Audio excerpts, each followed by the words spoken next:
This is To the Death Podcast, and you're back with Dave and Ed. Oh, wow. You like really that? switched it up that time.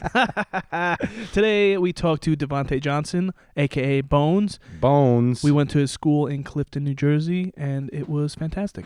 We're here at Core doing the intro, outro to the episode, and Emmett just made a loud noise, and Ed gave him the stare of death. I just want to get this done. Is that okay with you? Are you not in the mood to play today? We could play, but just go ahead. Did you play with the audio? I haven't even touched nothing yet. Ooh, you don't look happy about that. No, I had my friend came over, and we were hanging out afterward. Last night? Yeah, I had 3.5 White Claws. I was wasted. I don't know what a White Claw is, but it sounds like a girly drink. You should be able to handle more of those at your size. Don't call me. Don't call you? Don't call me anymore. After every episode, I always call Ed. When I'm driving, and even if we do something at his house, he's sitting at home, just sitting on his couch, playing with his girls. The phone rings. He looks at it, face palms. His wife screams at him, "Don't answer the phone." No, she takes it up and throws it across the room. Does she do that? And Ed has to chase the phone, and he answers. And then, "What do you want?" "I just want to talk." We were Let's just talk. talking. We just talked for 3 hours But almost. it's not the same. I can't have a conversation with you while we're doing a podcast. Well, what did we talk about today on this podcast? On the podcast, we talked about a whole bunch of stuff. Come on, more. Give me details. I don't know what I they're haven't about to reheard hear. it yet.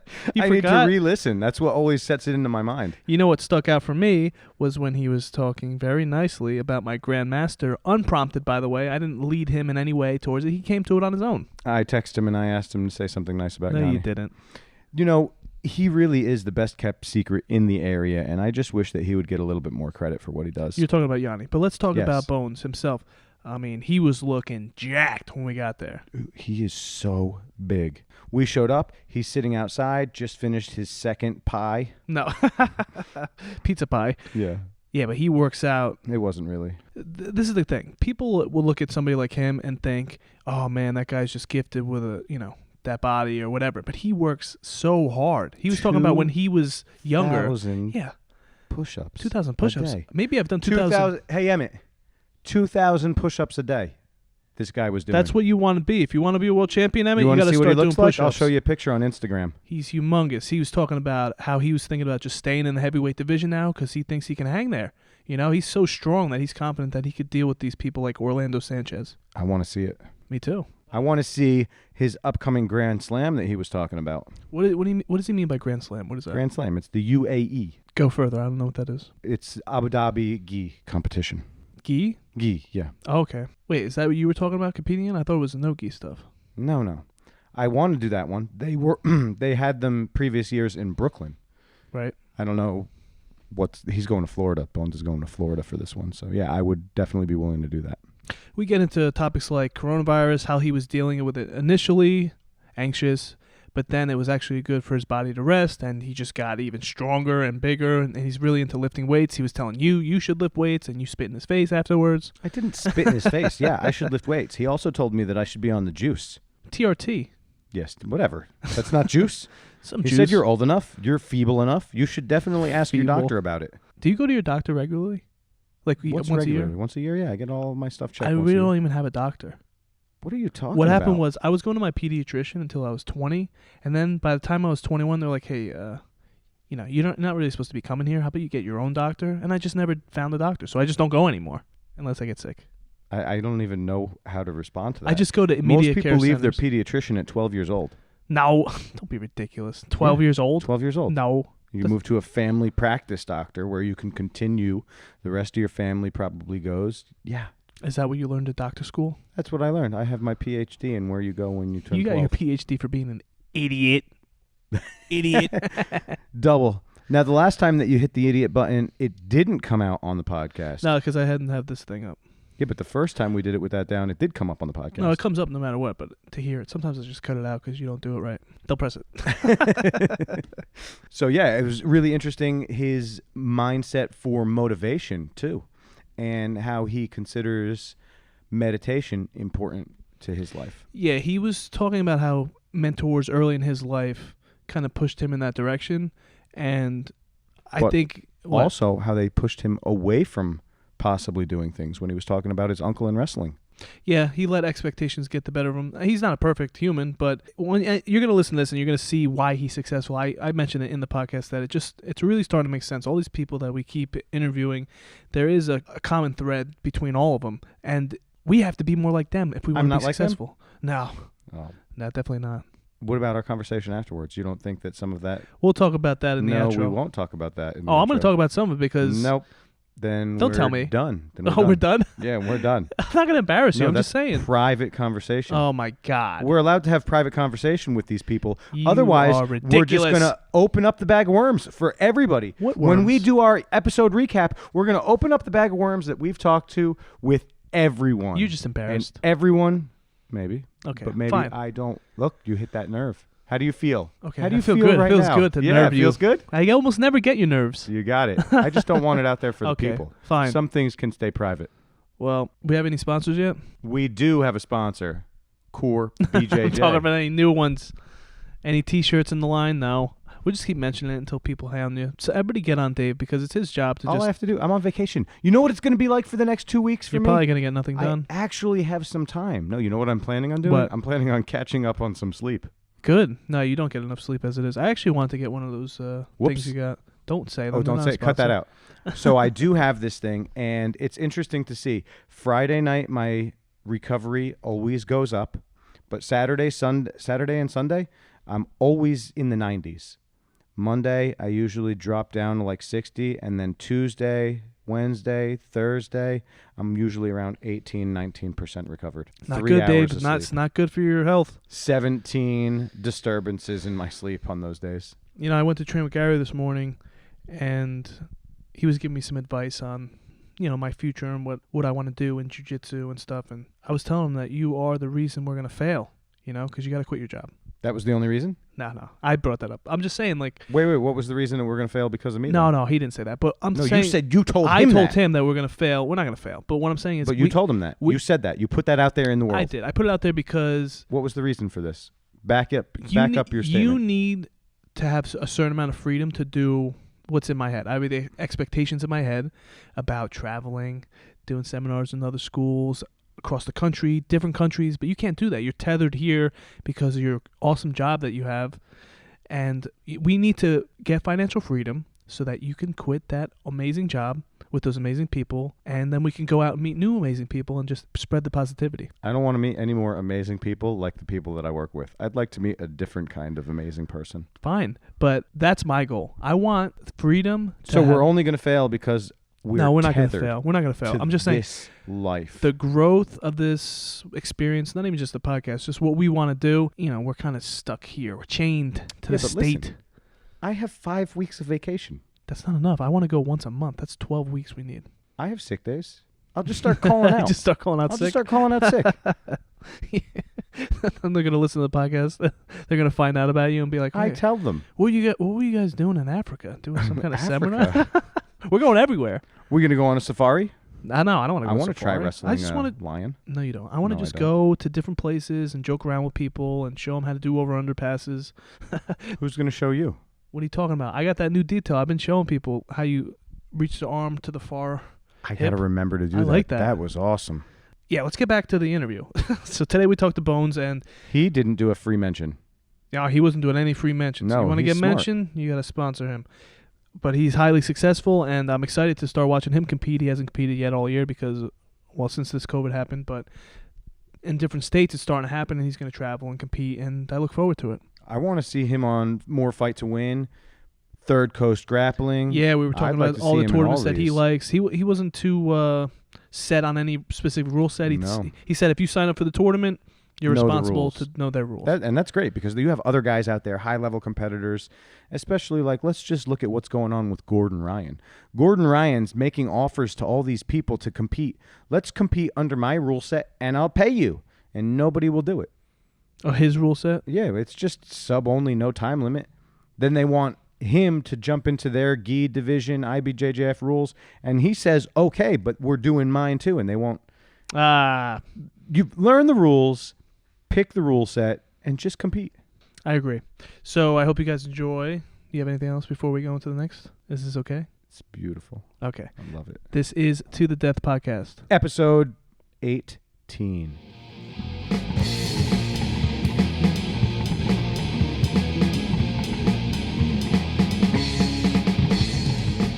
And go.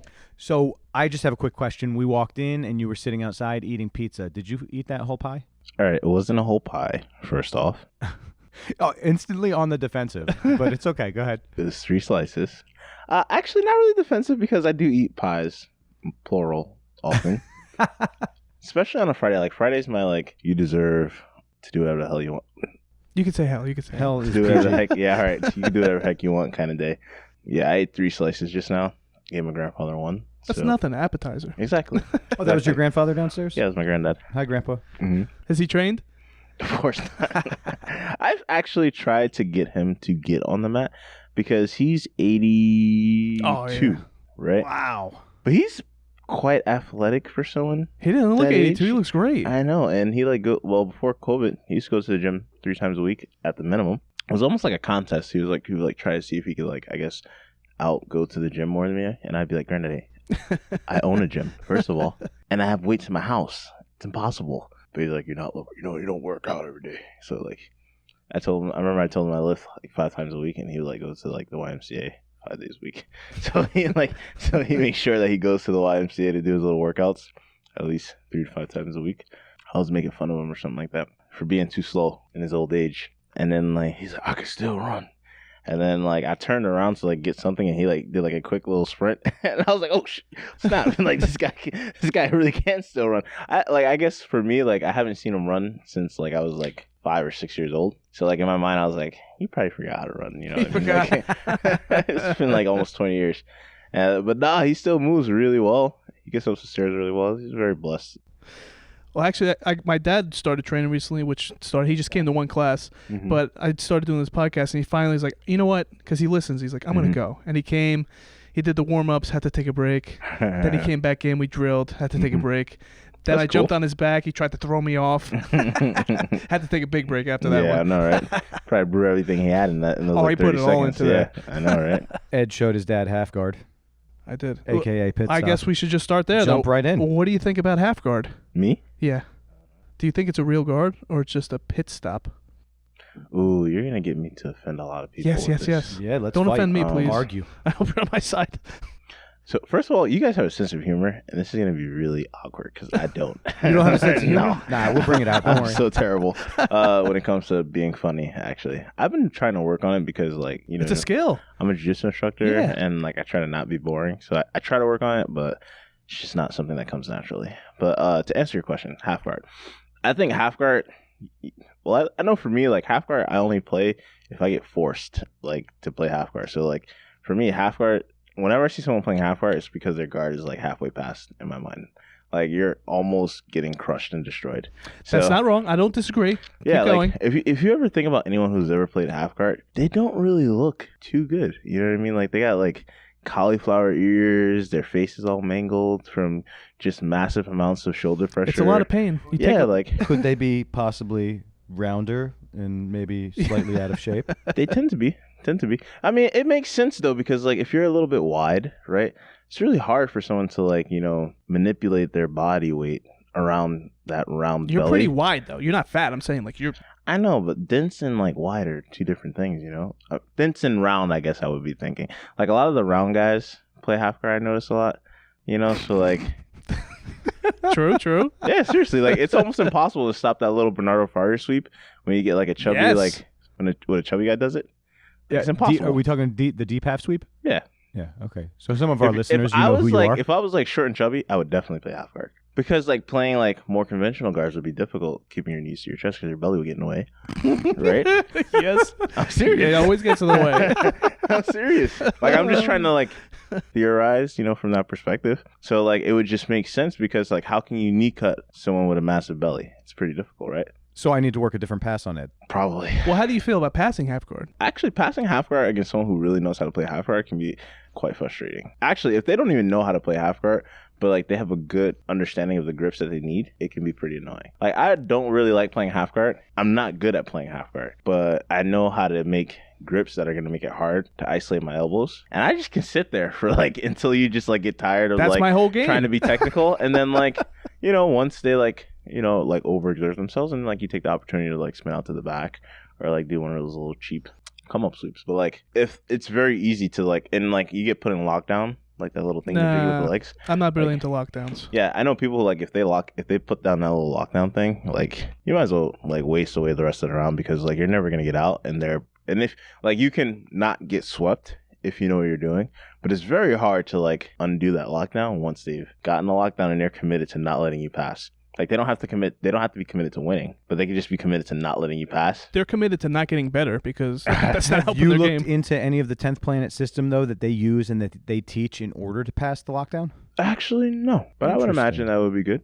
I'm pretty Yeah. sure they come up with some good stuff. I'm sure in competitions you're not getting caught in lockdown. People are too. Well, actually, I make it a very big priority to not get caught in half guard with my knee on the ground anyway. right. So, like, whenever I get put in half guard, I typically try to have a shin over the thigh, whether it be to the knee cut side or the 3/4 mount side. So I never like getting. That's one of the main things I tell people, because when they do get stuck, because I play half guard a lot and I stall there a lot, people usually put too much of the weight on their knee. It's on the floor. Absolutely. And now none of the weight's on me, so I can start to maneuver you, and they're not doing much passing. So, in my humble opinion, I think a big thing about passing half guard, a big mistake at least that people make, is that when you play half guard, typically the person that's playing half guard locks down their legs really, really tight. So there's a lot of conscious like effort put onto like having tight, strong legs, so that your knee doesn't escape and that that the ankle doesn't escape, right? So they're trying to pin your leg down, right?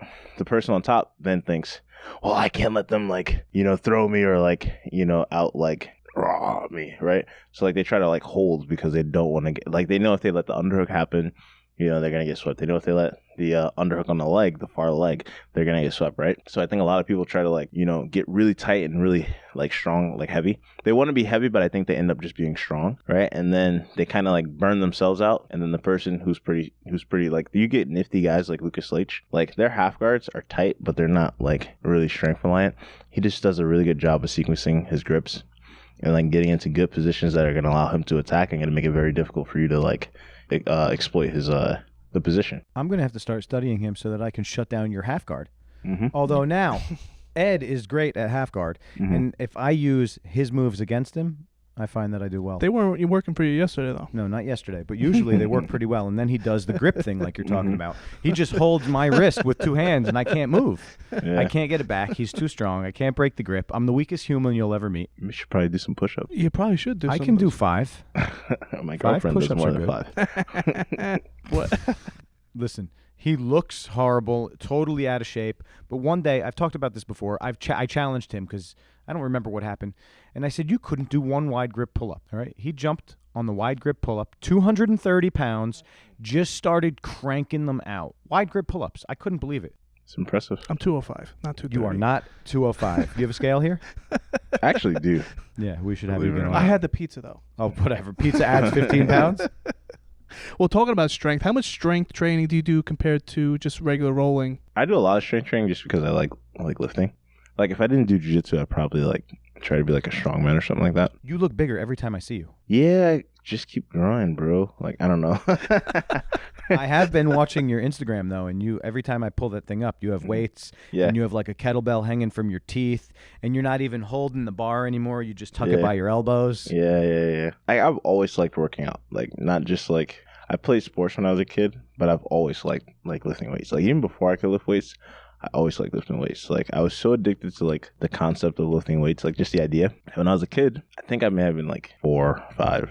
I know I was not in kindergarten yet, and I vividly remember this because my uncle had a barbell, and I would like sneak up into the attic when I went by to visit my grandfather because he lived with my grandfather, and I would sneak up to the attic because that's where he lived. That was his area, and I would go up there. He had his little weight set and stuff like that, and I would go like try to like barbell curl and like that weight was that bar. Like I look at a bar now, I pick it up with one hand. When I was that little, 45-pound bar. yeah. I look at it now and I can pick it up with one hand. But when I was a kid, like that thing was so huge. So like I could just like maybe I could pull up like one side of it or something like that. But like it was just awesome. Like, just looking at the bell because I used to see him do it. I would see him work out and I would see him do it. And it was like the coolest thing ever. So I always wanted to lift weights. So everything I did was like getting ready to lift weights. Like I used to go run when I was a kid. My mom used to take me to the park to like to like do like the jungle gym stuff, and I would like do pull-ups on the jungle gym. So like my mom told me this to like I guess reinforce it, but I was doing like 5 to like 10 push-ups when I was like 3 or 4. I was just like So I was always getting, working out. Yeah, you were getting ready then. You knew what you wanted. I was always working out. And she actually said, because like I kept my pacifier apparently until I was like 4. But I wore it as a necklace. I didn't like. Oh, okay. I didn't like. You didn't still use it. I didn't still use it. You didn't I want wore to it as a forget. You want to stay young. For some reason, I have like strong sentimental value to like things that people give me. Okay. So like my mom has always been like my best friend. So I guess maybe somewhere in the back of my mind, like, you know, like it was a gift from her or something like that. So I just wanted it. I don't know why, but she told me I kept my pacifier for a long time, and I would like be doing push-ups, like the necklace, the pacifier necklace, like hanging on my neck. It's pretty funny for me to like even like talk about. But like, yeah, so I always like working out, and like even when I was in high school, when I got to high school, that's when I started lifting. You know, I was like 15.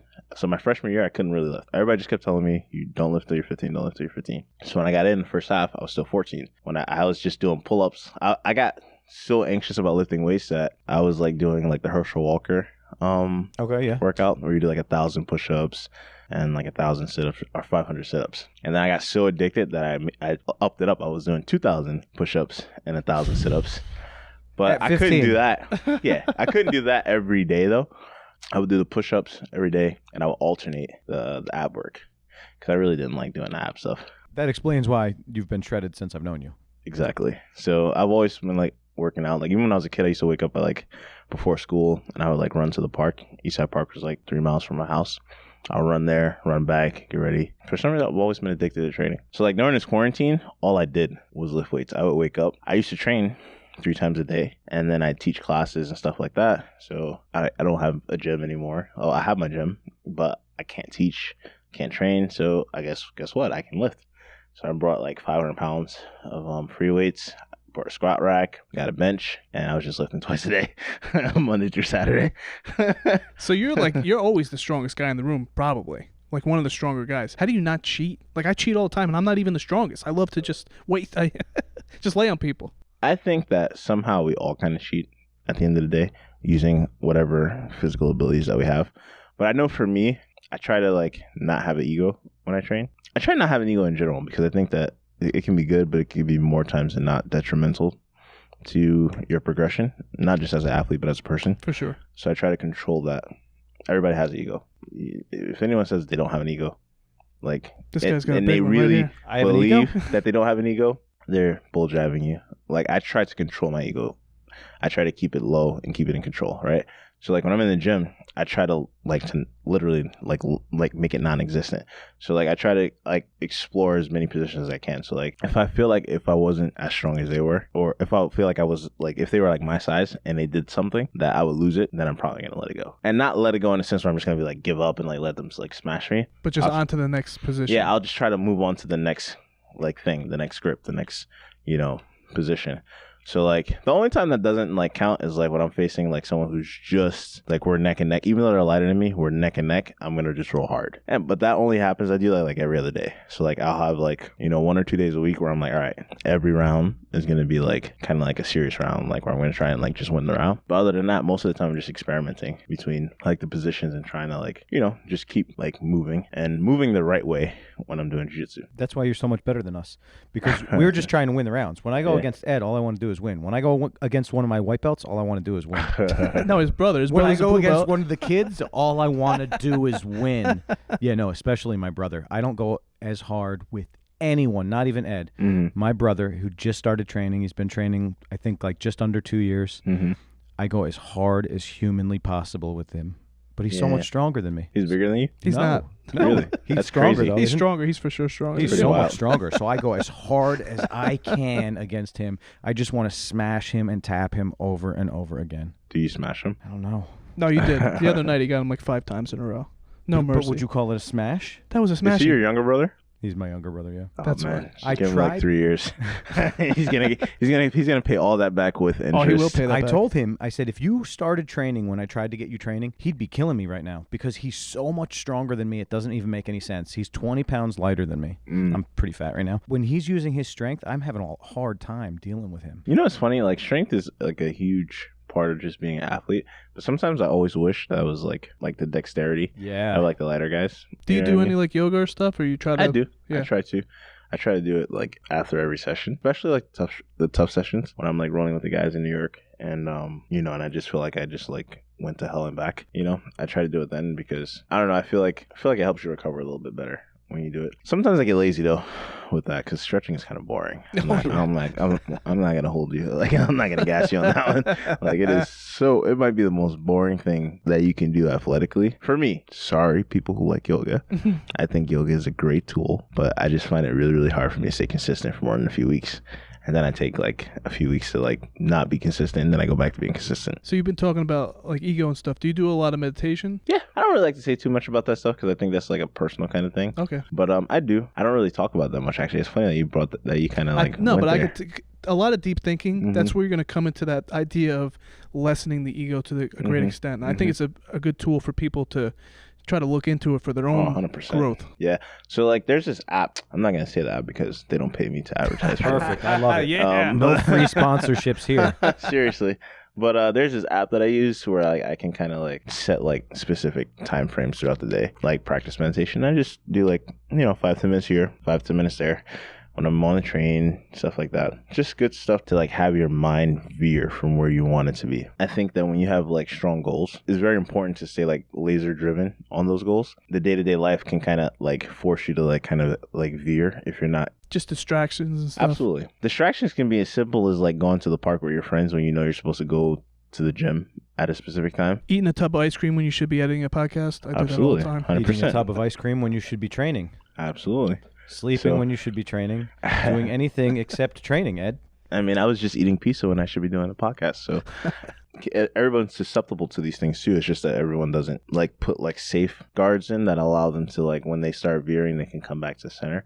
I've been doing that since I was a kid, actually. I've always been like a big fan of it. I just don't really talk about it much. So you just talked about distractions. These are notes here. I'm not texting people. No, it's all good. So you were just talking about distractions, and I was wondering some of the things that you use to keep you motivated and to keep you in line, to keep you away from those distractions. What things or tools do you use to keep the motivation? I just think about where I grew up, and I'm like, yeah, that's good. That's plenty. That's all I need. You know what I mean? Okay. So that's the first thing, and it doesn't really take much after that. So I have like a lot of things too. For me, I think that depending on what I'm dealing with that day in terms of like quote unquote motivation, the reference point, if you will, changes. Typically for me, if I'm going to training, I'm training and teaching at the same time. And a lot of times when things are going normal, I'll train with my students in the morning, and then I'll go to New York and I'll train with my teammates.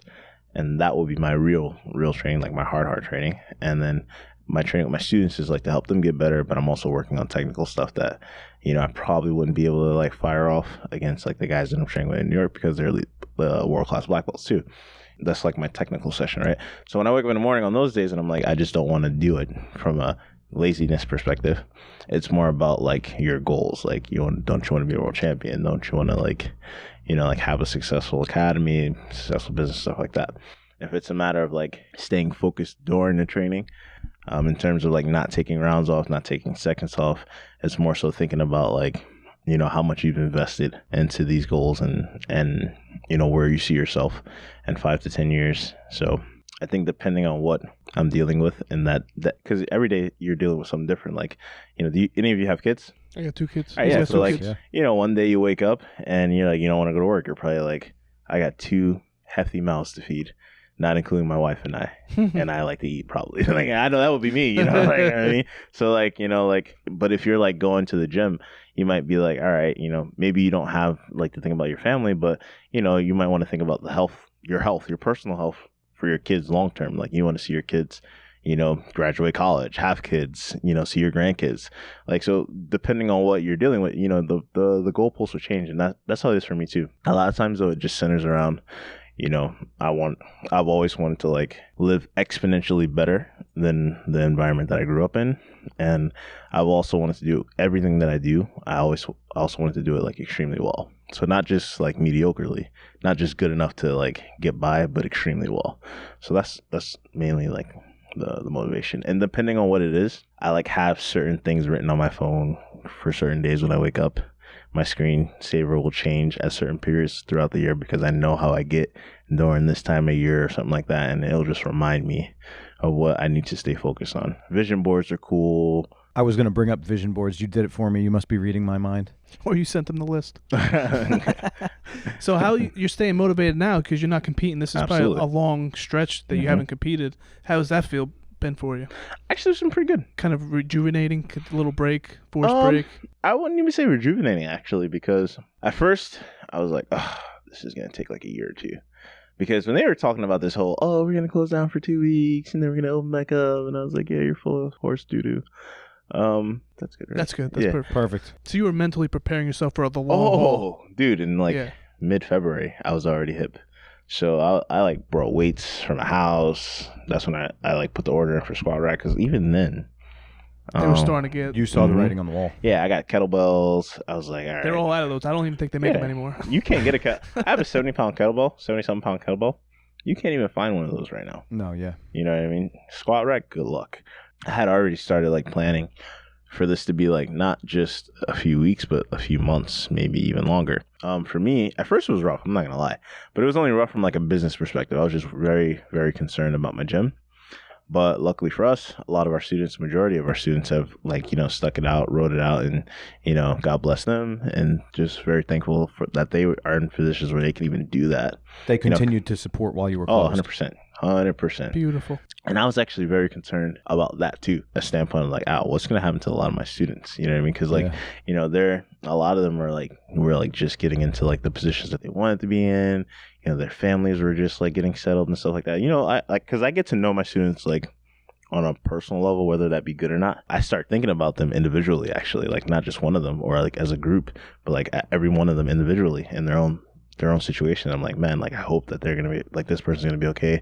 But I was like stressed about every last one of my students in a sense. You think of that person and how they impact your life in a positive way, and you're just like, if that's not there, not just for you but for them, if what makes them who they are isn't there, like, like how is that going to change them? You know what I mean? And if you're going to be able to even help them, so I was really stressing about that for a little while. And then, it just kind of like hit me that like I really can't do anything about it.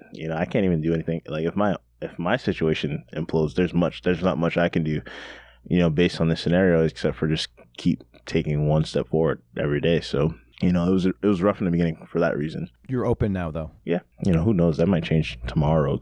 I'm expecting. We woke up March 12th. Everything was fine. It's just like, oh, this coronavirus stuff is getting wild. But, you wake up March 13th and like, it's like the apocalypse is about to happen. And like, I like start like strategically placing weapons around my house just in case.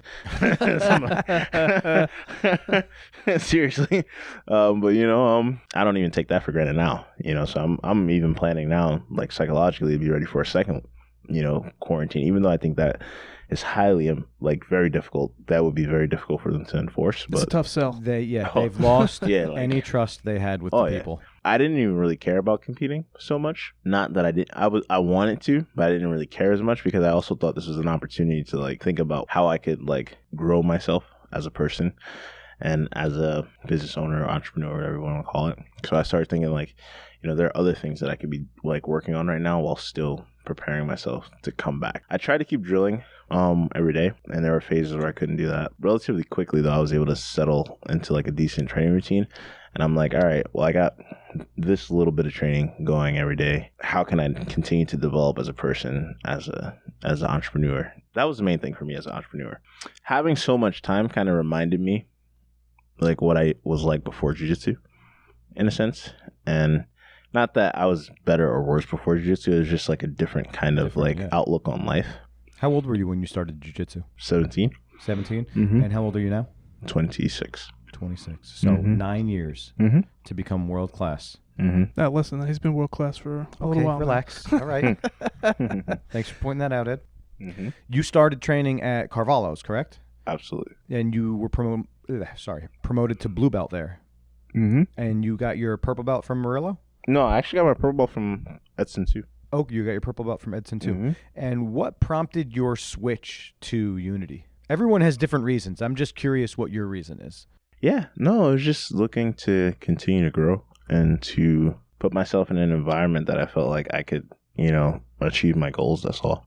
I actually really liked Carvalho's. I didn't intend to like completely split, but I just felt like the goals of that particular community at that time were different than my goals. You typically, if you want to achieve something, you have to put yourself around people that have the same, set of goals. Most of the guys at that gym were recreationally training.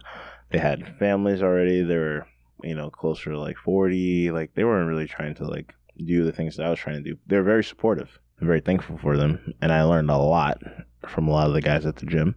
Not so much just about jiu-jitsu, but also about life.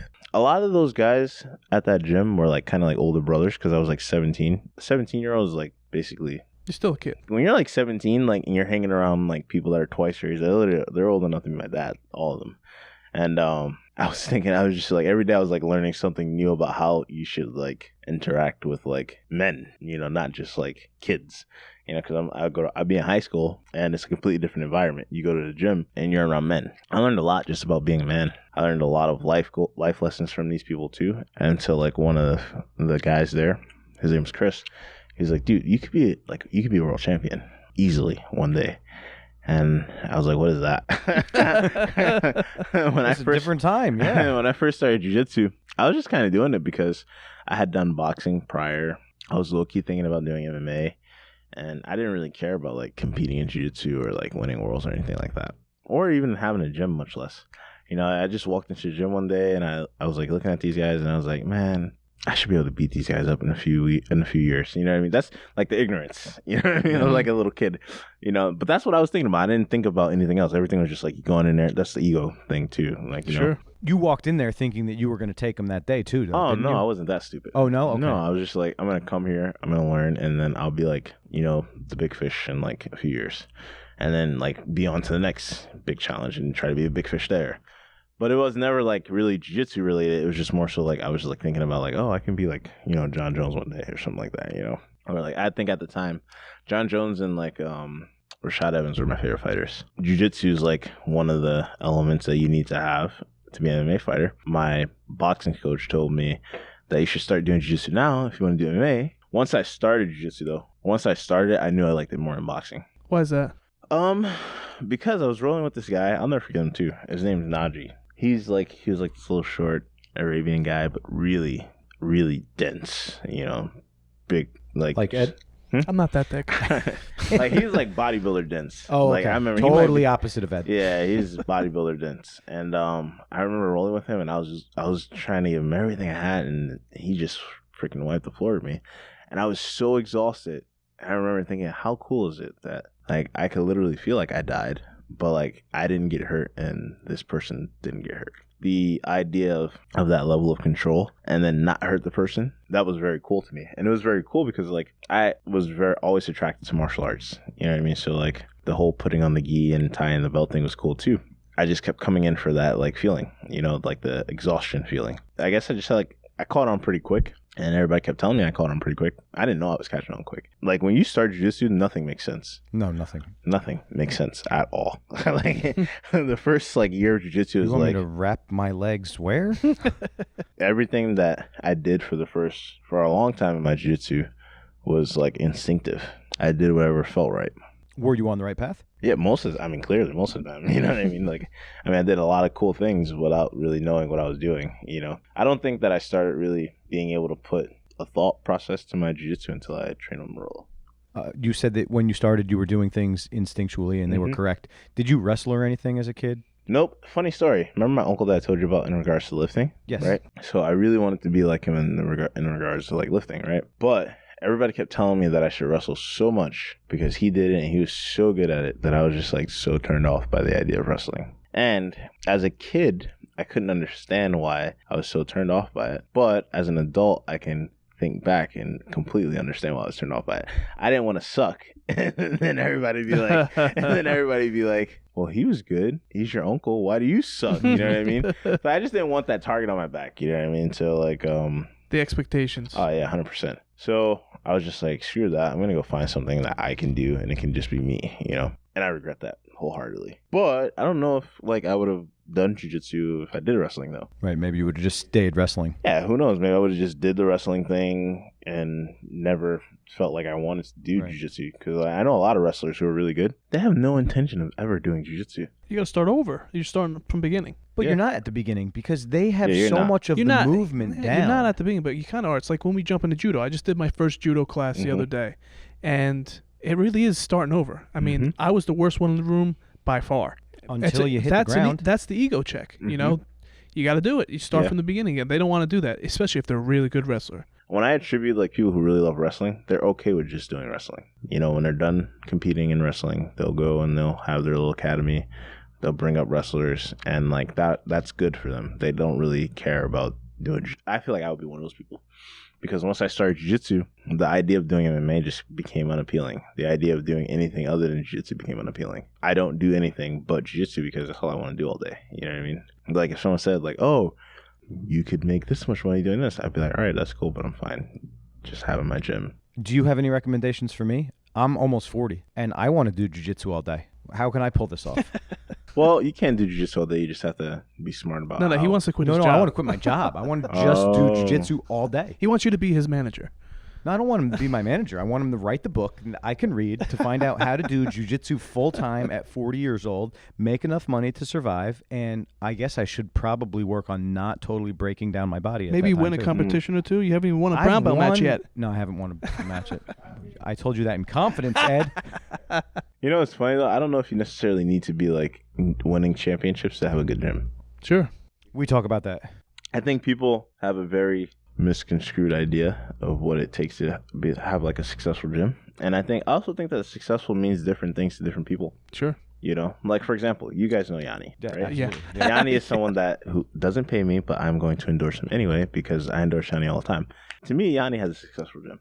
You're not gonna like look on BJJ Mag and hear about Up Top Martial Arts, but Yanni has a nice little community of people who care about their community, who like each other, who like coming to the gym to do what they do with each other, and they can go. I remember when I used to visit Up Top, we would have lunch. I mean, we would train, kill each other, and then go have lunch for like another hour or two. It was so funny because I would take the bus up to Yanni's, and Yanni was pretty dope because he always like helped me out, right? And so he was like, "Yeah, you can come train, don't worry about it." And then I would come up and I would like take the bus like 45 minutes to get out to his place from my place, maybe an hour early. So I had to sit in the subway next to Up Top where. Yeah, it's just somewhere there. It's closed now. It's closed down? Oh, well, it used to be there. COVID. I used to have to sit at that subway and wait for Yanni for about an hour. And at that time, I didn't have a phone. So I would just sit there and just like twiddle my fingers or like read a book or something like that. And then I'd train Up Top and then we'd go like have lunch. And then like I'd come back home, but I'd have like 2 hours before I had to go back so I could go train with them at night. Because on Tuesdays and Thursdays, I think I trained with him like in the morning and then at night. I think there was an 11 o'clock class and like a 7 o'clock class. And he used to let me come to train with him. And I just remember thinking like, you know, all these gyms having like 300 students, thousands of students. And that's cool if that's what you want. But it's also cool to have what Yanni has where, you know, maybe he doesn't have 2,000 students, but, you know, he has everything he needs and he likes it. Nobody's telling him what to do. He's doing it his way and he's having a good time. And everybody that's a part of what he's building is having a good time. Like to me, that's a successful gym. You know what I mean? He's also looked up to from so many people in the community, especially like local. Look at you, world-class black belt. Looking up to Yanni a little bit right now. I mean, in the area, everyone looks up to Yanni. Yeah, everybody keeps telling us to stop talking good about Yanni. How about you guys shut up and listen to Bones talk about him? I have gotten several emails that specifically saying, Ed, stop brown-nosing Yanni. I'm not brown-nosing. He told me everything I know about jiu-jitsu. I'm going to brown-nose him forever. Wait, I haven't taught you anything? Nope. Oh, just how to win. I just had to win. Just how to win? Yeah, I taught you how to win? Good. I taught you something. You're just my punching bag. Oh, wait a second. You're only winning against me? Yeah, pretty you much. You don't win against anybody else? Nope. What about my white belts? Oh, your brother, too. Oh, yeah, okay. Peter Pan. Yanni's a good guy, though. I mean, you know, people might change gyms for whatever reason, but it's very hard to be like, that Yanni guy, you know. Like, his technique's too good. I hate him for it. Yeah, you know what I mean? Like, what are you going to do? Like, your students, right? Do you promote them? Yeah. Yeah, so how do you feel about promoting casual students versus competitor? Like, how do you dictate your I think that depends on the person. So yours is person by person basis? Okay. I don't have like a uniform. I see gyms that have like this like every 3 months. Like tests and stuff? Yeah, and I think that's all a load of horse doo-doo. That's I just love going to be horse my doo-doo, by the universal, way. like, Sure, it's fine. I love it. whenever I think of something that I can't say, I'm just going to say horse doo-doo. But I don't really like that. You're pretty good. You got me. You're leading me into these conversations. I normally don't really Okay, speak let on me. these kind of things, but I don't. It's okay. This is why I'm asking. I'm not trying to get you in trouble or Mhm. anything. With Dave, he's promoted. He's a new school owner, Mhm. and thinking about promotions, I'm trying to think about it from his perspective, Yanni's perspective. I'm trying to understand, what does it take? Because the criteria changes. So 2 things. First, I can't get in trouble. Like, if someone doesn't like what I have to say, it's too bad for them. When it comes to my students, I choose to take it case by case, and it's always a matter of, like, you don't have to be a competitor at my gym. Most of the people at my gym aren't competitors, but you should want to do something well. It goes back to what I was saying about, like, my own, like, philosophy, if you will. But, like, if I do something, I want to do it well. You don't have to be a world champion. I tell people all the time, you don't have to be a world champion. You don't have to even compete. Like, you can never compete in your life, and I'd still promote my students, of course. It's just a matter of, when you come in, are you going to put a good amount of effort into what you're doing on a daily basis? I don't believe that just showing up to class is enough to get promoted. So, like, if I can have an intellectual conversation with you about jiu-jitsu, that's cool. Like, all right, I can gauge a lot of times if my students are learning just by talking to them, just understanding how they think about, like, what they're doing or jiu-jitsu. Like, sometimes I'll even ask them, like, random questions just to kind of, like, see from a problem solving standpoint, like, how they would think about handling something that I know they don't really know how to handle. That's like a way, like, you're probably winning a stripe there, and we're not even on the mat. You know what I mean? Like, seriously, for me, it's not just about rolling really, really well or, like, winning any kind of tournaments, because I don't really even care about. I tell my students all the time, I don't care about you winning tournaments, because for a long time when I came through the ranks, I didn't care about necessarily winning. I just wanted to go out there and fight my hardest. You know what I mean? But what you're saying is that you want your students to give more effort than Ed. What are you talking Probably, about? yeah. Probably. See? What? Yeah, he agreed. He hears. He listens to the podcast. He knows. But now, Ed, I just want you to know, because we're talking bad about Ed right now, Ed gives the podcast 92%. All right? 98.5%. He gives jiu-jitsu 8%. You're kidding the me. The podcast This gets past couple 92%. months has been my best Wait months. a second. We just reopened. Past couple months. Past How couple many months? Weeks. Past Well, couple you know weeks, why fine. the past couple months probably were his best few months? Because he Because he took didn't have to off. be there. Yeah, that's right. We talked about that too. He actually wanted to train because it was taken away from him. Oh, interesting. You know what's funny? Yo, that's so good. Yo, you know how many people I know that? Like, Yeah. They were like, oh, when is the gym going to open? When is the gym going to open? I'm like, all right, I'm working on it. I opened up the gym. Nothing. Yeah. Not even there. Like, same and they're thing. like cursing me out in text messages or something like that. Like, well, not cursing me out, but like, like kind of like, when are you gonna open up? I can't wait to train. I need to train. Blah, blah, blah. Open up the gym. Nothing. Just open. Don't worry about Murphy. Let's do some secret training. Yeah, and Yeah, I then got it. when we're finally able to open, Nobody comes. nothing. That's not me. No, when no, you Ed- opened, Ed I has showed come. up. So can I now back up again Mm-hmm. to talk about this promotion and things Mhm. like that? So Ed and I talk about this all the time. Your students don't need to compete. No. To be promoted. No. But in your head, do you think it's good for your students to compete at least once for personal development? I don't necessarily encourage competing, believe it or not, in my gym. So I'm not the guy that's like, oh, Worlds is like right around the corner. Everybody should do it. I don't mean like a high level, just something to feel. Even like if there's a local tournament like a NAGA or something like that. I'm not going to be like, oh, there's NAGA, you guys should do it. Or like, you should try it. What I do though, I try to help people understand that like training is a controlled environment. So like whatever happens in training, just remember it's a controlled environment. Like, it's not realistic. You know how, like, when people start training jiu-jitsu and they have, like, the mental breakdowns and, like, the like, claustrophobia and the I don't want to train because I'm afraid to get my butt kicked thing. I tell people, I'm like, listen, you're dictating, like, what's happening in this training because you get to choose who you're going to roll with. I was like, in a comp, everything that happens is, like, they're uncontrolled variables. Like, you have no influence on anything at a competition other than putting your name in the hat. And that's actually the most fun part about competing, for me at least. So like I tell people, I'm like, look, if you want to really understand what your jiu-jitsu really looks like, who you are, try it. I think the big thing too, like if you're going to have a gym, the culture of the gym can't depend on competitions. It should be more focused on like something that you as the instructor values. Like for me, my gym isn't centered around competitions. Like I compete. Sometimes I don't even tell my students when I'm competing. Like I'll just disappear for a few days. I actually stopped posting a lot of my like tournaments. So for me, I started focusing on more, like even if you look at my Instagram, you see more of like, you know, pictures of me training, pictures of me hanging out with my students or like, my family or like my teammates. Like that's what I focus on more so than like posting up me like looking crazy, fighting.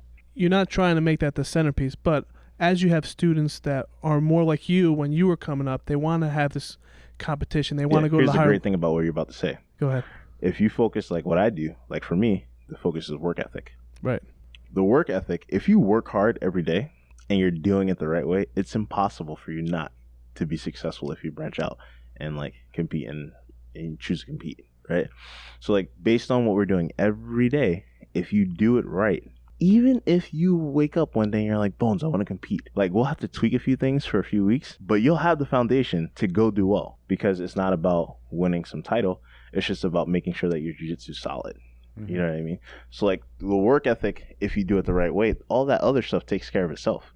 Like even in New York, like we don't walk into the gym like, oh my God, Worlds is in 321 days and 15 hours. No, it's like, it's about, all right, I trained yesterday, I got hit with this leg drag variation. Like, how am I gonna stop that? It's making sure that, if your buddy's like, 15 minutes late to training, you're like, before he comes in, you're probably like, did he skip training? Is he gonna skip training? Like, let me just message him and see, like, maybe he needs that little push, like, yo, like, what round are we doing today, so that they can come in. You know what I mean? It should be more about stuff like that than the actual competitions. You know what I mean? Because when you handle the day-to-day stuff well, the competition stuff is like the icing on the cake. Competing is actually the fun part. Competing is hard, but going out there on that day, probably the most fun you're going to have. When you decide 6 weeks out or sometimes 6 months out, every day is building up for that one objective, that one goal.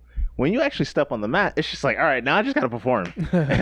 And one of two things are going to happen. Either I am or I'm not. You know what I mean? It's not like, the hours of dieting and making sure you're not eating bacon, which is extremely difficult for me, but, making sure that you're not, just doing all the things that you're supposed to do, for an extended period of time. That's harder than actually competing. When you go out there and compete, yeah, you have strategies and stuff like that, but at the end of the day, everything you've done leading up into that point, that's where it manifests. You know what I mean? So like, you don't have to try hard to like to display that because it's going to come out naturally. Do you do anything for your students to help keep them motivated for training, whether they're training for competition or just training in general? Yeah, like, I message them almost every day.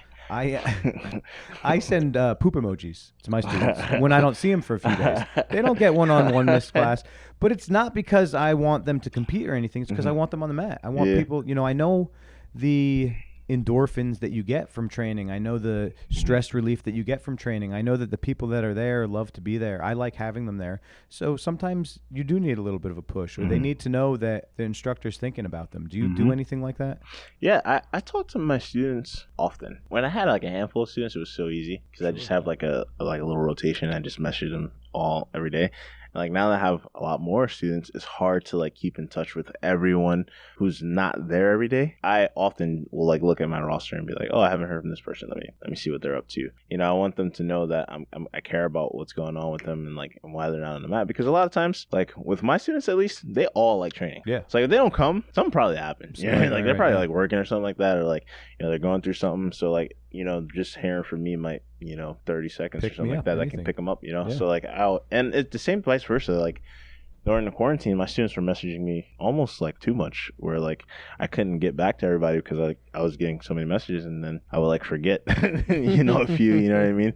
But like I think that I have that kind of relationship with my students where like they're invested in how I'm doing, and I'm also invested in how they're doing. And some people like to be a little bit more distant than others, and you allow them that space, but you still let them know that like like, hey, if you need me, I'm here. This is always like where you can come back to and get recharged. Sure.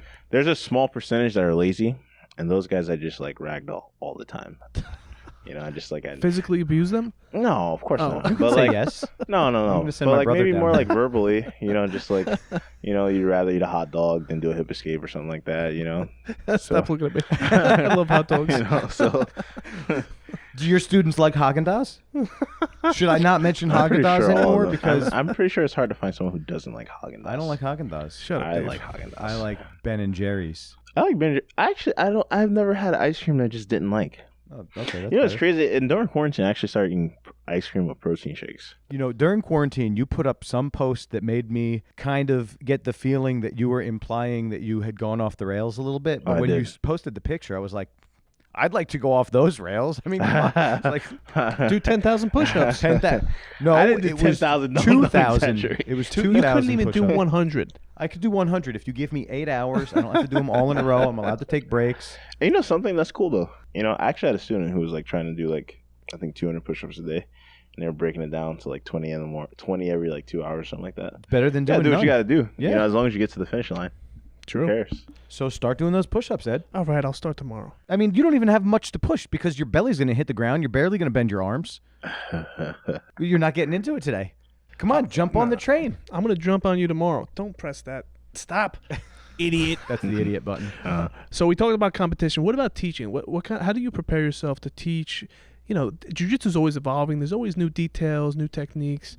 How do you set your curriculum? Do you have a curriculum? You go by weeks or by months? Both actually. So like every year I have a yearly goal, and then I have monthly goals, and then I have weekly goals. I honestly every day builds on the previous day, and like every few weeks I kind of like change topics. Everything revolves around those objectives, but I also leave room for like the ability to like kind of like change on the fly because like the needs of the students change. So like every tournament that comes out, I pretty much watch every black belt match, and then like I'll get a lot of my ideas for like what I should teach or what I should be teaching from those matches. I'm assuming you teach pretty much all your classes. Mm-hmm.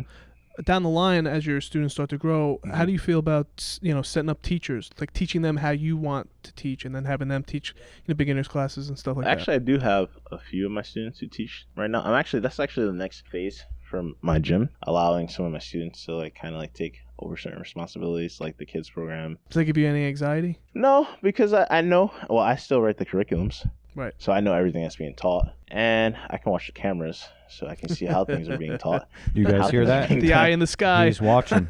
Make sure you do it right. No cheating. No cutting corners. So like even if I'm not there for a class, I actually watch the class. Sure. But it's not from like a obsessive standpoint, because sometimes I can see how the instructors are interacting with like the group. I can also give them insight on how they could make connections with those students who are not responding. So that's why I choose to watch the classes more so for that purpose. I wouldn't put anyone in a position to like be running class if I didn't think that they could do a good job. The people that I do have running the classes, I tell them what they're going to teach, how they're going to teach it. They're at a point now where I don't even feel like I need to rehearse it, and they just kind of know, and they'll do a good job. But I worry more so about the environment than the actual jiu-jitsu. You want to make sure that everyone feels connected. For sure. And that's sometimes hard as the school grows. So it's important to like focus on that even when, even if you only have 2 students. Those 2 students better be super, super, super engaged. They should feel like, you care as much about their life as they do about jiu-jitsu. You know what I mean? So like most people teach jiu-jitsu and just teach jiu-jitsu. Like you should also try to get to know your student, at the same time. Because it's good to know. I'm seeing you every day. I should kind of know you. For sure. It's you building trust between, There should be some kind of relationship with the instructor and all of their students. Even if you have like 2,000 students. If I walk in here one day and my students here, I should be able to have a decent conversation with them. So you should definitely know all of your students, know everyone's name, be able to point them out. The name thing, I for some reason mix people's names up all the time. So I have 2 students named Juan, and I have one student named Jose and one student named Jesus. They all have J's in their name, and I'll like just mix and match them all the time. So like, I had to come up with nicknames for each of them. I was just like one of them had his nickname. His name's Bobby. Like Jose, I call him like the 10 Man or like I call him Fascia Branca because like I'll call him that or like the 10 Man because like he's a little stiff. You call me the 10 Man too because I'm super stiff. So one time I told him like he was trying to do a knee cut. And I was like, man, Jose, we need some WD-40 for those joints and get you warmed up. He hated that. But yeah, I never forget faces. That's a good talent to have. No, seriously. I think it comes from like growing up in the hood and like kind of like be on alert. Because like I can also tell if I don't want to be bothered with that person. I like even know students that like from long ago, like maybe took a trial class or like, stayed for a month and like left, and I'll see them like outside or at tournaments or something like that. And I was like, hey, how you doing? Might not remember their name, but I remember their face. You know what I mean? But so I've always been good with that. But like names, I'm terrible with. Like I'm almost afraid that like one day I'll have a kid, and I'll like if I have like 2 kids. If I have 1 kid, it's easy. If I have like 2 kids, like I'd be mismatching. No, yeah, but that's normal. I have a boy and a girl. I call the boy the girl's name and the girl the boy. It gets crazy. It happens all the time. Yeah. One time I thought about doing name tags for new students. Just for that Like writing purpose. it on the gi. Oh, Yeah, I was gonna do it on the gi. But something too, like I was also thinking from a standpoint of like, getting people to interact, because before COVID, we were averaging like, 30 people on the mat, 30, 35 people on the mat. And like, there's just so many new people. And you don't want to say, hey bro, what's up bro, or something like that. You know what I mean? You want to like, that's also a part of the connection thing. You want to like just say the person's name. Like, could you imagine if you're paying tuition to go somewhere and the guy's like, yo, dude, do that. Like, no, you can't even say my name, bro. Like, what the heck? yeah. But then I got really hip and I just started giving everybody nicknames. Like, I just started giving everybody. That's what you got to You're do. giving away your secrets right now. Though. That's fine. They know it. Like, I told them, I'm just like, I can't remember your name. I'm going to call you this. Like, or like, your name's too tough to pronounce. How about we go with this? And then I don't pick one that they don't like. I give a lot of nicknames to like make it a little bit easier for me. It's actually kind of fun though too, because like, then people like kind of like want a nickname. It kind of like started becoming like a little bit of the part of the gym. Or like people are like, yo, when am I gonna get a cool like nickname? I'm like, bro, like I need a minute. Like it has to come natural, Especially the kids. The kids got relentless with that. Like, Oh yeah. they were like, oh, how come he has a nickname? I want. Oh a yeah, nickname. they'll never let you live that down. Oh, You man, gotta- no. So like it became a little overwhelming, and I was like, oh, this might have been a bad idea. You got to work that creative muscle every day now. Seriously, but it was fun. It was cool. I'm looking forward to that when things get back to normal. On the note of getting back to normal, we do have some competitions and things on the horizon, and I was just wondering, we were talking about competition before. Are you planning on doing the ADCC trials this year? Yes. You just looked at my Instagram, didn't you? And No, just did pulled you that just off make my... a post? Yeah, I made a post like 2 days ago or something like that about ACC trials. Yeah, I'm going to do ACC. Awesome. Wherever they are. I don't know where they're going to be. I'd be amazed if they were in Jersey, though. They're supposed to be in November, so we'll Yeah. see what happens. I'm sure it'll be in Dallas or Miami. Like, if they do it there, Yeah. not Dallas, but like Texas, anywhere in Texas or anywhere in Florida. Yeah, but wait. I don't know yet because I'm like 235, 240. Jesus. So I am really not interested in cutting weight anymore. And so I could very easily see myself doing 99. Under 99. No, over 99. Over 99. Yeah, because I just don't want to cut weight. I was 240 this morning. And it's not even the weekend. I put on like 5 more pounds during the weekend. You're still lighter than Ed, though. No, stop saying that. This is savage. See, but he like, thinks I'm just being mean to you right now. He hasn't followed along, and Ed hasn't been picking on me at all this episode. He's trying to make a good impression on you. I appreciate that, Ed. Thank you. You don't this have is what we do. You don't have to let him live though. You can. I'm going to get him tomorrow. You want me to videotape? I'll send it to you. No, there's no class tomorrow. Yeah, there's class tomorrow. There's class. I'm going to be there too. Like, I actually signed up for this Grand Slam in Florida, in Miami. The gi. Yeah, there's a gi Grand Slam. I'm gonna do that one, and I'm gonna do like the big boy division because I just don't want to cut the 94. Have you thought about the people in that division, the about over 99? Yeah. I'm just curious if you had a game plan for any of them. Because I personally think that the only reason that Orlando Sanchez was eliminated in the last one was because of Nicky Rod. I feel like he would have been able to possibly stall his way to another victory if it wasn't for Nicky Rod. So I was just wondering if you have any kind of game plan for somebody like that. I don't care. You don't care? I like to hear that. I don't really care who's there. I think I cared a lot more before, and like now I feel like during the quarantine I found like a program feels really good for me. I'm just trying to focus on just like kind of doing what makes my body feel as optimal as it can be. And if that means not cutting weight, then I'm just going to do that and deal with whoever I have to deal with. I don't really care who I have to deal with. But if like, I start training for ADCC and like my weight naturally gets around 230, even lighter, then it's like, all right, it's not the end of the world. Because also too with ADCC especially, you have to hold that weight for like 3 days if I'm not mistaken. Yeah, they were talking about eliminating that, but I don't that would know be brilliant if they happened. did. Like before I used to be like 220, and then I'd be like, oh, I gotta cut to like 88 kilos because that would be what would make sense considering those guys take special supplements for ADCC and stuff like that, and I don't want to. The ADC supplements. Yeah, so like that's what makes sense. People say most of the time to like go where you be strongest. I'm really just focusing on myself now. That's actually another thing that I kind of came to terms with, like after like quarantine. I don't really care anymore about all the extra stuff. So Do you? can you stop? No, you stop. You asked I'm 3 talking. questions in a row. You Can didn't I ask a prepare for question? this episode I at all. prepa- I prepared. So I'm now you're gonna have offended to if you sit didn't there. prepare for this episode. No, I And did take prepare. I have the Google Drive right. You Yeah. haven't seen him look at his phone one time. I don't need have to you? look at the phone because I got questions I could just make up on the spot That's too because I'm bad. You're gonna have to creatively wait. better We're than talking you. ADCC, no-gi. Bones had a big addition to the gym a couple of years ago, and I want to know if it helped improve his leg lock game training with Eddie Cummings. Oh, Eddie Cummings, yeah. Eddie Cummings actually just like really smart in general. So like Murul is like I like to think of Murul like a mad scientist. The way he thinks about jiu-jitsu is like literally like how a doctor would like think about their craft. Eddie Cummins was like the second person that I met who had a really calculated approach to jiu-jitsu. I didn't really get to train with him that much.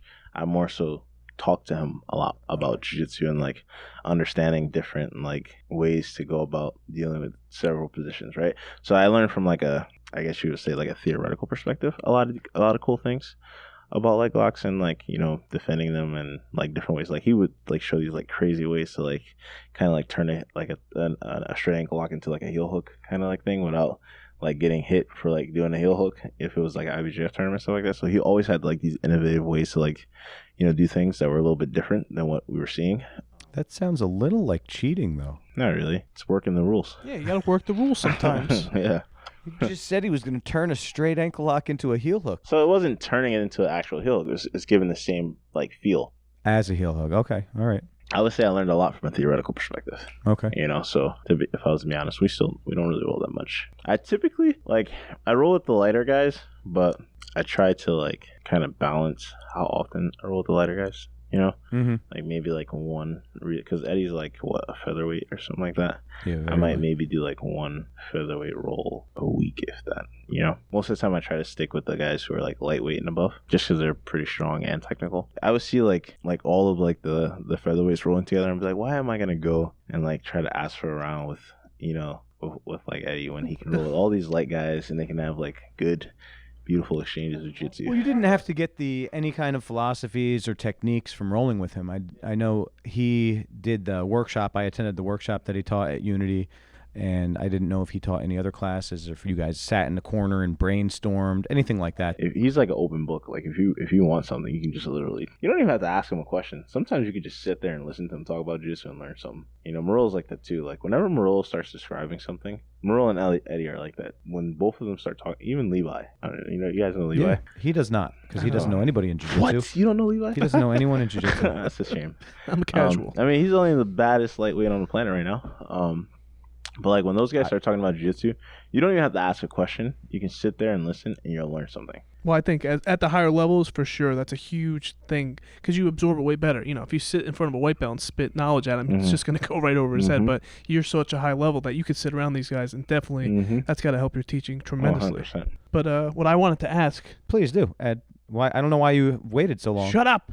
As of right now, what do you prefer, the gi or no gi, or are they even right now? I definitely prefer the gi. Yes. Sometimes I really don't like no-gi, I'll be honest. I try not to admit that, but like sometimes I really don't like it. What about it? I don't know, I just really like the gi so much that like I just hate having to take off the gi. Ed, give him your saying, please. You know, so like the only savages roll in the gi. Like if you're not No, you just said it backwards. What is it? Oh, in the gi. No, not no gi. Oh my gosh. Ed says savages roll no gi, gentlemen roll in the gi. Yeah, we've evolved to roll in the That's going to be our gi. t-shirt. It's just there's so much you could do in the gi. I love it. I'll be honest though, there's so much that you can do no gi too. There is. No-gi's deep. When the time comes and I actually have to compete, I like doing it too. Like I like to compete in general. That's actually how I started doing no-gi. The gi season went in, and then you could do opens, but they were not as hyped as like, you know, worlds and pans and Europeans. So there would be like hype around no-gi pans, because like no-gi pans is a big thing on the East Coast. I think more in America, no-gi is a big thing, and I realized that it was like one of the only like big quote unquote tournaments that are on the East Coast, which is mind boggling to me. So I know that we don't have anything over here. Yeah, I don't know. I like the gi a lot, but I will always do ADCC trials, and I'll always do no-gi worlds and no-gi pans. Like I'll always go and compete no-gi, even though it's not like, it's almost like, you know, like no-gi's the side chick, you know, like you know. Should we edit that part out in case your girlfriend listens to this? No, it's a joke. It's all right. I know, I'm kidding. Relax, it's okay. It's a joke. But like I'm married to the gi. But you would say do both to everybody. Everybody should train both. Yeah. Yeah, definitely. We do some no-gi classes here too. So we only have one no-gi class here, and I'm actually going to change that. I'm going to add a few more. Don't do it. Nah, we're going to do it because I have more students now who want to train no-gi, and I want to help them out. Something that you've done, I don't know if you still do it, but I know that when the big no-gi competitions come around, you were doing it, how Monday night competition class would kind of go along with the seasons. I remember before ADCC last year, 2 years ago, you changed Monday to no-gi, and then no-gi World. You did the same thing, right? 100%. So like after gi worlds, I would just like have like comp class no-gi. Yeah, that's great. It's funny because sometimes I go back and forth with this too, like the identity of the gym. Like, do we just want to be a gi gym, or do we want to like offer a place for everybody to train? And at the end of the day, before I go to sleep, I'm like, I want to have a gym where everybody can train. As the gym grows and as I start like having like the freedom, like I'm starting to have now, to like delegate more classes, like I'll start teaching more no-gi classes, because I also don't want to teach. I don't want to have just anyone teaching no-gi class. I want to have a guided approach to how everyone's going to get better. We'll probably have a no-gi class at least 4 times a week. 4 times a week? Yeah. Wow. Dave, don't do that. Ed, Ed, what do you think about that? I would go back to Yanni's. Yanni has 2 now. It would just be after the main gi class. Okay. So you're not Because- going to eliminate the gi class for the day? Of course not. Are you kidding me? All right, so we're going to about get ready to wrap this up. One last thing is just I wanted to get your thoughts on the future of jiu-jitsu. You know, I think we still have room to grow. I just want to get your thoughts on it, and then just your future throughout the rest of your life in jiu-jitsu. The rest of your life. The rest of your in life. You're going to be doing this jiu-jitsu. forever, I assume. Yeah, who knows? I don't know. Actually, I don't know. I don't really want to say that because I don't All know. right, so I don't know. but what do you think about where jiu-jitsu is, I mean, when things get back to normal? Because I thought it was in a pretty When healthy do you state. think that's going to be, too? Answer any one of those questions. You All can of go those with, questions. go Don't with any pick one of one. them. The future of jiu-jitsu, I think, is super bright, because you have all these little kids now that are coming up, and they are so good and so fun to watch. And like, you know, like everybody's watching the Rotolos right now. Yeah. And Grace Gundrum is good too, and Mikael Galvon. I don't know if you know him, but if you don't know him, you should look him up. He's pretty good too. But Ed like, doesn't, again. I'll look it up. yeah, there's so many good kids out there. I think that they're gonna be like, Innovators. yeah, that are gonna kind of like change, like, you know, the game, if you will. Now it's getting so much more attention. Mm-hmm. Like rappers are rapping about jiu-jitsu. Like I was watching a video and the baby was like, you know, talking about jiu-jitsu and this rap song. I'm like, See, that's good. That's good for us. That's what we want. the fact that jiu-jitsu is becoming popular in the hood is like mind-boggling, because when I started, it was like the thing not to do. That just goes to speak volumes about how the perception is changing and how It's on Sesame Street. I didn't even know that, but there you go. You know, so I like, was waiting for that. I knew that was Yeah. coming. it's everywhere now. Even my generation that just got their black belts. I've been a black belt for, I'm gonna make 2 years in August. Like, there's still so much for us to do, and we haven't even like gotten to that yet. So like, Yeah. there's just so much talent now from top to bottom. That's only gonna make it better, because now there are eyes to watch, and the talent. There's just like limitless talent for everyone. You know, like you can watch Fight to Win every week. Yes. You can watch Who's Number One, find amazing matches. Yes. You can watch IBJJF tournaments, find amazing matches. You can go watch Submission Underground and find amazing matches, all different rule sets. Third Coast Grappling. Third Coast Grappling has really taken this quarantine by storm, and they've used it. They're exactly what I was talking about before, of like using this as an opportunity to like Absolutely. kind of like expand, because they've evolved into something awesome. So like, there's something for everyone, which I think in the beginning that wasn't the case. It was just like, either you like the gi IBJJF rules, or you know, you're screwed. And then it's like, you like gi or no gi. Mm-hmm. You like ADCC gi, no gi, or EBI, and then now you have just everywhere. So it's only going to continue to grow. People can live off of jiu-jitsu just competing. Well, you kind of have to win, though. No, you have to win, but you don't have to be like the biggest. You know, you don't have to be Buchecha to like Yep. live. And I know Who? Buchecha. I'm just kidding. I'm just kidding. I say that with everyone because Ed doesn't know anyone. I know who so- Buchecha is. Okay, you know 4 people. But I remember like not just like a few years. Like it was like a handful of guys who were living off of Right. competing, and now so many guys are living off competing. So, is there any of these shows that you would really like to All of compete them. for? All of them. Yeah. Okay. Is there any one rule set out of all of them that you like best? Whether it's Who's Number One, Fight to Win, Third Coast Grappling, Kasai, EBI, ADCC, IBJJF. So Which one I do you really like like the best? Kasai because Kasai's Yes. at home. I like Kasai too. Round robin, 6 minutes, perfect. Honestly, I don't even care about any of that stuff. I don't care about that. No, I think Kasai is cool because just Kasai's at home. Like Kasai's the only big event that was like doing tournaments in New York. In New York, I In know. the- in the Nobody else area. comes here. Nobody else is coming here. So I mean, Fight to Win came here. but it just was different. Yeah. And I like Fight to Win a lot. I thought Kasai was really cool how they were like making, and it was it looked like a spectacle, like not just a tournament, not just like an event, but a spectacle. And that's like something that not many events were doing. So I thought Kasai was pretty cool. But I like third coast grappling a lot. Yeah. I'm a big fan of third coast grappling because the rounds are short. But what do you think about the rules where you have to get 11 to win or you win in that weird overtime? I don't care. You don't care because you're going to submit everybody anyway, right? For me personally, I don't really worry about the rule sets too much. It's just like, all right, this is an opportunity to compete. Like, all right, what are the rules? I'll do anything. I think that they're just getting the right competitors too. The people that they're getting to compete on those shows, they're going out there, they're putting it on the line. It's active. What I will say about that rule set, though, sorry to cut you off, is that the third coast rule set, it kind of like you don't benefit from not moving forward. Not at all. So like that's like one of the rule sets where like it's either like you finish the guy or you have to just maul the guy. Like you have to like win decisively because even if you score like 8 points in regulation, it doesn't mean anything. Yeah. But it still means something because you want to be able to dictate how the overtime starts. So like it does mean something, but if you don't get the 11, it doesn't. But in overtime, you almost have to like forget that you won the regulation because whoever wins overtime wins. But you can dominate 10-0 and then lose overtime. Absolutely. But I think that's what kind of makes third coast exciting for me because you can't rest on the fact that you won the regulation. Like it's literally a new match, and the only benefit that you have for winning regulation is that you get to decide how the position where you're going to start from. Ed doesn't know what we're talking about. I'm trying to pick it up. I got it. I don't watch that one. I think the rule set makes it interesting. All right, Ed, I'll continue to talk to him. I know you will. We took up enough of your time. You were very generous. Thank you. I appreciate your mindset, your mentality. It's not a surprise that you are as successful as you are, and you're going to be even more successful. Do you have anything you want to plug? Any sponsors that you have right now? I just want to shout out my students. Perfect. At my gym, Bones Jiu-Jitsu Academy, and my teammates from Unity, my professor, Marilla Santana, my sponsor, Moya Brand, the People's Chemist, Motive NY, my physical therapist, and everybody that supports me. Oh, my chiropractor, Susie Schulman. Everybody who's been on my side since day one, pretty much, and who still supports me to this day. Awesome. All right, we look forward to seeing you compete. Thanks again for doing this. Thanks, guys.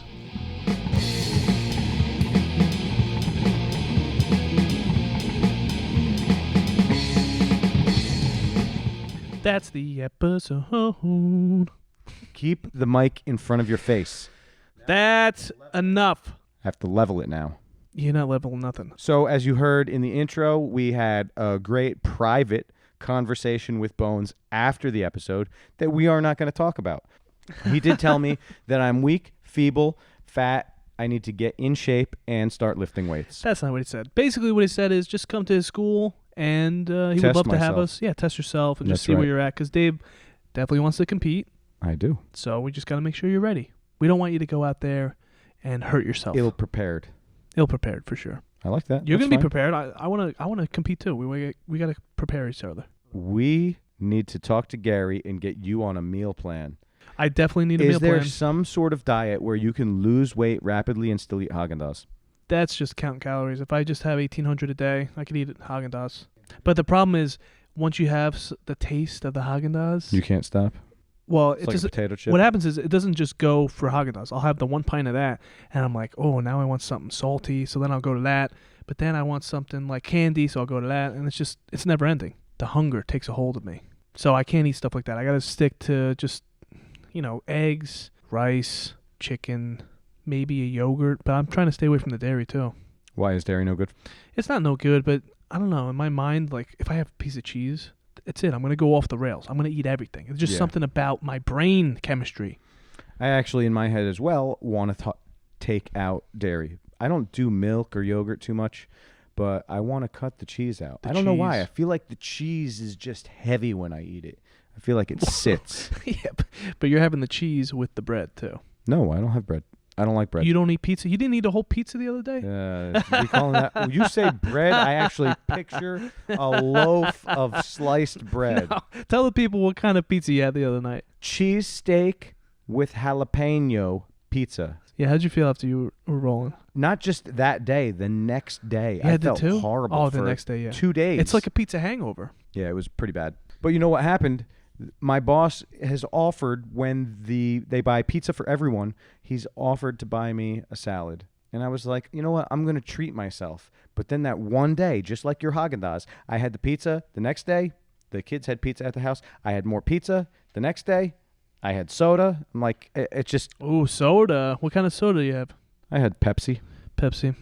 I was told that I should be drinking Coke. But are you a soda drinker, or are you just, if it's around? No, yeah, we normally never have it in the house. But we were having nice steaks, so I had some nice sodas to go along with that. But when I'm eating food like that, I like to have something that has a little bit of, what's the bubbles called? Carbonation. Thank you, carbonation. So I actually like to drink kombucha because it has the carbonation. Kombucha's got, I never had it. I don't think I'll like it. I have a favorite brand I'll tell you about. Off air. Off air. You know what I realized too? I don't know what happened, but you haven't been busting chops back to me. You just sit there and you want to pretend like I'm bullying you when I'm calling you fat. But you're not doing anything to me. You just look at me like you're looking at the guest like, look, I'm so much better than him. When in reality, you are more mean to me than I am to you. But when there's people around, you're like, look how mean he is. Look how mean he. That's what I sound like? No, you don't even say it. You just look at me and you like start to pout and you look at our guest. And then our guest looks at me like, man, why are you doing that to him? Oh, look, now you're shaking your head. Yes, it's a tactic. I want them to like me more than you. Is that so wrong? That's not going to happen. They're going to hate us both equally. We have a guest here today. Say hello, sir. Hi. Who was that? A random person. Stranger danger. You were just talking to your son about how much he weighs. This kid's dense. He'll outdo push-ups on you. Well, I know that. That's not impressive. No? All right. If he outdid push-ups on Bones, that would be impressive. 2,000 in a day. Yeah. Can you do 2,000? Maybe. Why don't you start trying? Okay. Okay. He ran away from the microphone. He didn't like it. You have to warm up first. You're going to hurt yourself. 2,000's a lot. We should start doing that. I was thinking about doing push-ups daily again. Not 2,000. But you mentioned somebody was doing 200. That seems nice. Yes, a good friend of ours who's written into the podcast and emailed the podcast. Doesn't want to be mentioned? Does not want to be That's mentioned. fine. Was doing 200 push-ups a day. All right, when should I start that? Tell me when and I'll do it. Today. What better Okay. time to start than the I'll present? start today, but we're going to do class coming up soon. Okay, so how about as soon as we're done here, I'll change and we'll do 10 push-ups. We'll wait a few minutes and we'll do 10 more. And we'll see how many we can get done before class starts. Fine, but we got to get finished up with this, so let's get through all the motions here. Well, Bones has motivated me to become stronger. Good. You I need a also little have strength. my 8-kilogram kettlebells that we were talking about with him. he was really poo-pooing that. He laughed at me. 8-kilogram kettlebells are very heavy. I will work my way up to 9, but right now I'm using 8-kilogram kettlebells. That basically is 17 pounds. He said he's got a 70-pound one. Are you joking? I don't even want to do this with you anymore. Was that your mom? That was my mom. Hi, Mom. She's still our all-time best clip, that story. It's my favorite. It It still is. tickles We haven't me. done any stories like that, but I'm waiting for you to come up with some stories. Don't you have any stories? Why don't you tell the story of your dad training jiu-jitsu? That could be a clip. Doesn't have to be right now because we don't want to bore the people. Okay. Well, I'd like to give a big thanks to our main sponsor, Core BJJ. You can follow them at corebjjnj.com as well as corebjjnj on all social medias. They are the reason that we exist. Wow, that was good.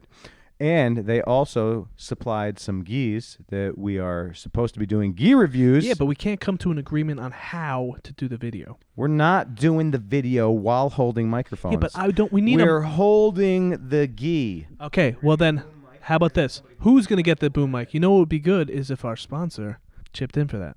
Well, we have to relax now because the sponsor just bought the gis, and the sponsor is still suffering slightly from coronavirus. Fine.